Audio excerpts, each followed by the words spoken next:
negreiro nas ondas do mar. Despesada na areia arrastar.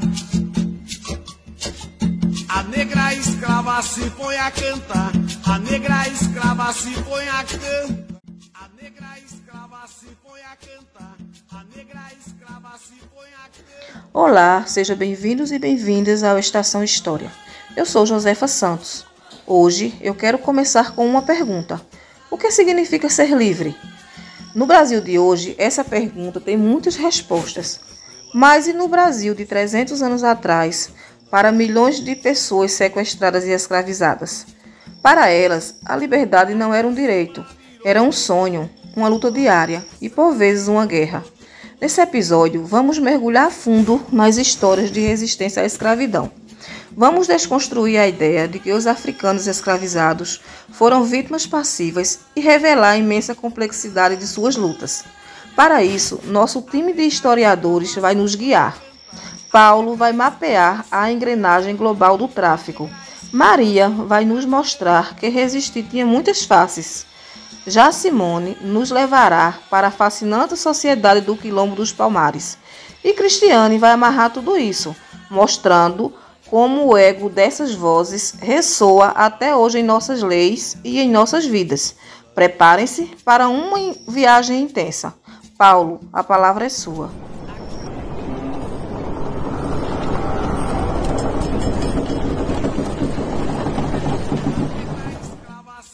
Obrigado, José. Olá, pessoal. Meu nome é Paulo. Para entendermos a luta, é preciso entender o tamanho do monstro que era enfrentar. O tráfico de africanos não foi um ato isolado de crueldade. Foi o motor de uma economia global. Estamos falando do comércio triangular. Imaginem essa rota. Navios saíam da Europa, principalmente de Portugal e da Inglaterra, carregados de tecidos, bebidas, tabaco e armas de fogo. Na costa da África, essas mercadorias eram trocadas por pessoas capturadas em guerras ou sequestradas. O segundo lado do triângulo era a terrível travessia do Atlântico, a passagem do meio. Aqui, nos porões dos navios tumbeiros, a desumanização era total. O nome tumbeiro faz referência ao alto índice de mortalidade dos cativos durante a viagem, devido às péssimas condições a bordo. O espaço era mínimo, as pessoas viajavam acorrentadas em meio a doenças como o escorbuto e a disenteria. As estimativas indicam que 15 a 20% dos traficados não sobreviviam à viagem.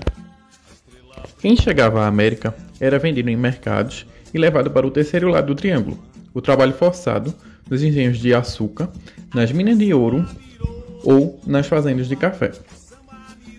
As matérias-primas e o lucro gerado por esse trabalho voltavam para a Europa, completando o ciclo e enriquecendo as metrópoles.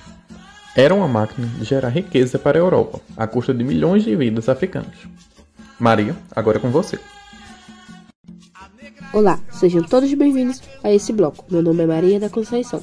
Essa máquina de moer gente, como disse Paulo, encontrou resistência desde o primeiro momento.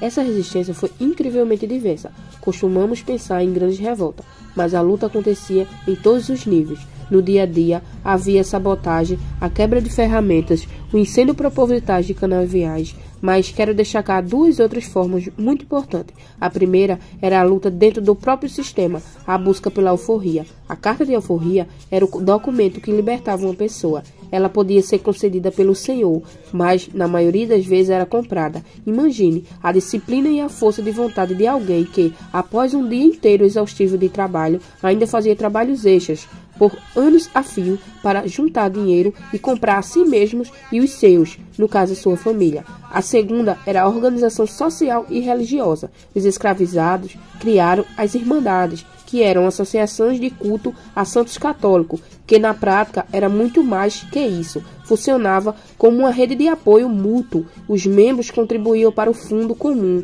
que ajudava a pagar enterros dignos, a cuidar dos seus doentes e principalmente a financiar a compra de alforria para outros membros.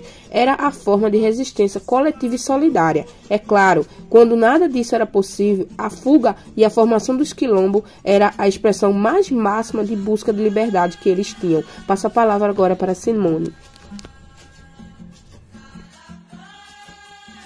Olá, me chamo Simone Cabral e vou falar um pouco sobre o Quilombo dos Palmares.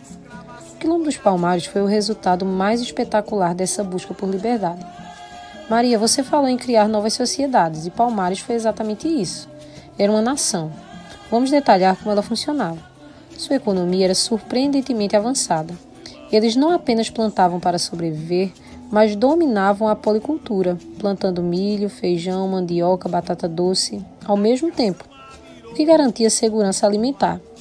Além da agricultura, eles desenvolveram a metalúrgica, forjando suas próprias ferramentas, utensílios e, crucialmente, armas para se defender. Essa produção excedente permitia que Palmares fizesse comércio com as vilas e fazendas vizinhas, trocando alimentos por sal, pólvora e outros itens.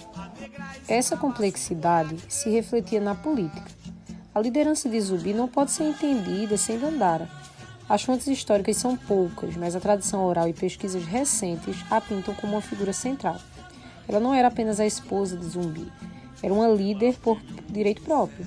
Conhecedora de técnicas de capoeira, liderava falanges femininas do exército palmarino e participava ativamente do conselho de governo. Foi uma das vozes mais fortes contra o Tratado de Paz proposto pelos portugueses, a Ganga Zumba, pois o acordo previa liberdade apenas para os nascidos em Palmares, traindo os milhares de escravizados que continuariam nos engenhos. A visão de Dandara e Zumbi era de liberdade para todos, uma visão que tornava Palmares uma ameaça existencial à ordem escravista. Cristiane, a palavra agora é sua.